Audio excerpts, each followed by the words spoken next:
Around 75 years ago, two young craftsmen had a wood shop near Gatesville, Texas. They were named Elton and John Sadler. Not Elton John Sadler, it's Elton and John. They lived right on Main Street in Gatesville, and their shop was right across the road. They made a lot of different things, but amongst those was game boards. They called their business Creative Ideas, Inc. And by 1964, they had 2 manufacturing facilities and 50 employees. They were struggling to keep up with demand for their flagship game, Wahoo!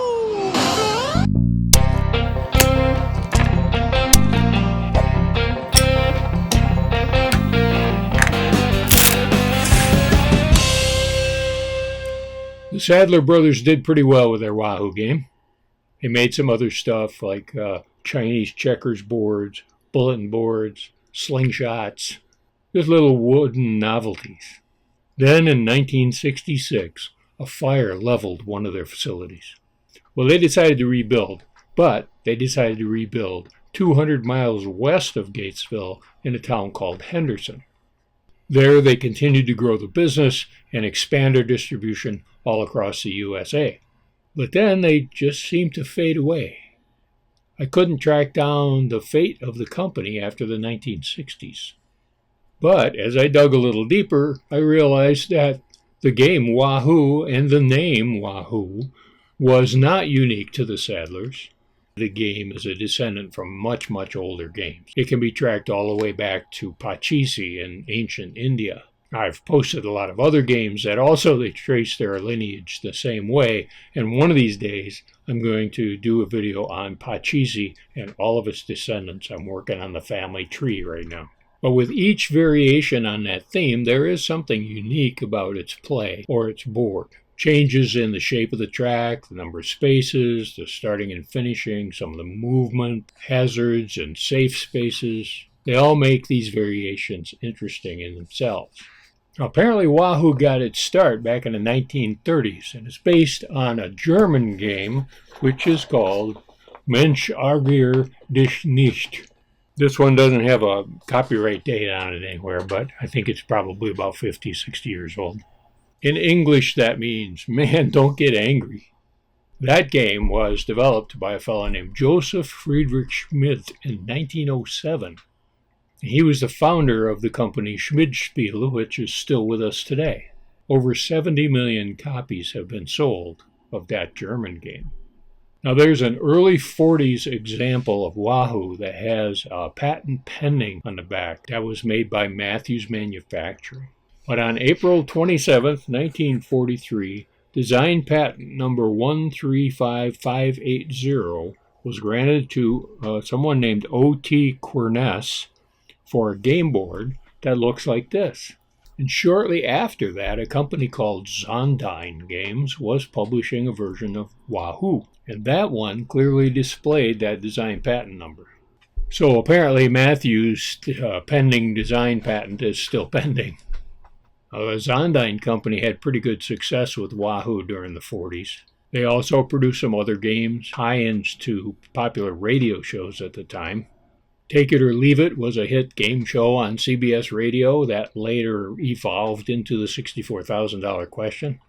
I Do'd It was a dexterity game that was based on Red Skelton's hit radio show. And they had a baseball game that they licensed to different teams around the country. Now, another patent surfaced in 1949 for a game that was quite similar. A patent awarded to C.W. Eaton apparently is for a game called Mown Down. I don't think this one ever got published, but it adds a ring of spaces around the other edge. Curious to know exactly how that was to be used. Meanwhile, Zondyne moved around different locations in Southern California making these wooden games. But they began to fade from the scene and were pretty much gone by the 60s. Well, that left a gap in the market, and it was a perfect opportunity for the Sadler brothers down there in Gatesville to build up their business. Well, here's how the Wahoo game works. I'll use the 4-player board for this demonstration since it's the original and the most popular version. You'll find other boards available from 3 to 8 players. In all cases, the object is the same: to be the first player to get all 4 of your own marbles from the starting arrow to the teepee of the corresponding color. To begin, each player takes the 4 marbles of the same color and places them in the starting arrow of the corresponding color. Each player then rolls the die. The player with the highest number goes first, and play proceeds to the left. A player must roll a 1 or a 6 to move a marble from the starting arrow to the starting position on the path. If a player rolls a 6, the player is allowed to roll again. If, on that turn, another 6 is rolled, the player goes again, and again, and again. A marble on the path is moved the exact number rolled and always in a clockwise direction. A marble may jump over any marble on the path. If a marble ends a move on a space occupied by an opponent's marble, the opponent's marble is sent back to its starting arrow. A marble may never land on the player's own marbles. If a number is rolled on the dice that does not allow a marble to be moved, that player forfeits that turn. There's a popular variation called the shortcut. A player may take a shortcut by moving to the space in the center of the board on an exact roll. If an opponent's marble occupies that center space, the opponent's marble is sent back to its starting arrow. To exit the center space, a player must roll a 1 or a 6 and resume their movement on the side diagonally opposite from the space where they entered the shortcut. It's also common to play as partners, each partner sitting opposite each other around the board. In this case, a player may not land on their partner's marble. If a player rolls a number and cannot move, that player may move one of their partner's marbles. The first team to move all their marbles into their own 2 teepees wins. If you've played a lot of race games, this will all sound very familiar. But Wahoo itself went through a lot of cosmetic changes over the years. There was also a Wahoo Junior product, a smaller, faster version of the game. Probably cheaper, too. And of course, there were a lot of clones and knockoffs being produced. If anything got popular, somebody was going to create an imitation of that. I could show you a very lengthy slideshow of some of those games, but I'll just mention a few here. In 1962, shortly after the Sadler brothers got started in their venture, a company called Mile High Game and Toy Company in Denver, Colorado, did very well with their version of Wahoo. I couldn't find anything new or different through the 70s except the rise of aggravation. That's quite a different game, and it deserves its own video one of these days. Likewise, the series of Pop-O-Matic games got very popular. They hit the world in 1965, and they might also deserve their own video one of these days. So a lot of the big name companies had some version of this game, and that included Pressman in 1986, and it looks to me like that might have been the only year that they produced this game. The popularity of Ludo, one of Wahoo's cousins, has never waned since it was created 150 years ago. But the game Wahoo eventually found its way to a company called Traditional Toys and Games Incorporated.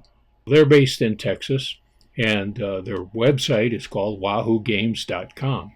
And there they offer several different versions of the game based on original artwork from the Sadler brothers.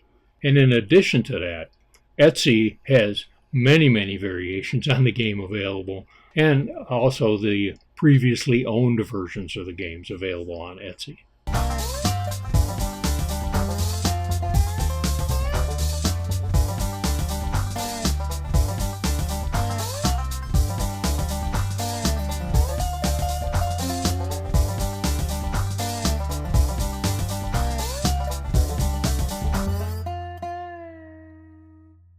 Those originals that, depending on the dates and the patent numbers and all that kind of stuff, can run into some pretty good money. Serious collectors of such things will pay pretty good bucks for something that has the Gatesville, Texas address in the corner of the board. And like everything else, there are some digital versions of the game where you can play against a robot or against other people online.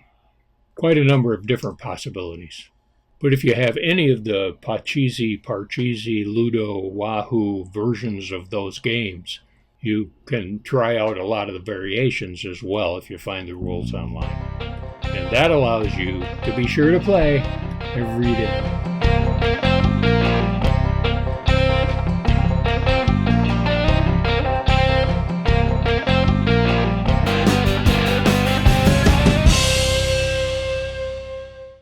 Okay, now I got a whole nother chapter here about Wahoo.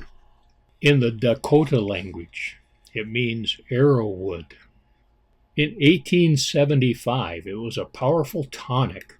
It was trademarked by Truman S. Foote, and his concoction was manufactured for the next 40 years as Wahoo Tonic, licensed apparently to several different drug companies.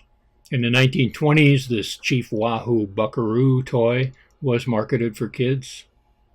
And Chief Wahoo, of course, was also the mascot for the Cleveland Indians baseball team from 1947 till 2018, when somebody apparently got offended by it. It's a fish, according to Wikipedia, a species of the mackerel family found worldwide in tropical and subtropical seas. It's a war game, published in 1991 by XTR. It's a simulation of the Battle of Washington that took place in 1863. It's a tree. According to the Merriam-Webster dictionary, a shrubby spindle tree found chiefly in eastern North America that has purple capsules with scarlet arilled seeds and having a root bark with cathartic properties. In 1931, it was the victory song of William and Mary College. Later in the same decade, a popular song called Wahoo was recorded by Al Jolson, the famous jazz singer. That goes like this. Wahoo, wahoo, wahoo. Give me a ring. And the high school yearbook for Dowagiac, Michigan used to be called the Wahoo. And last but certainly not least, the beautiful city of Wahoo, Nebraska. Population about 7,000.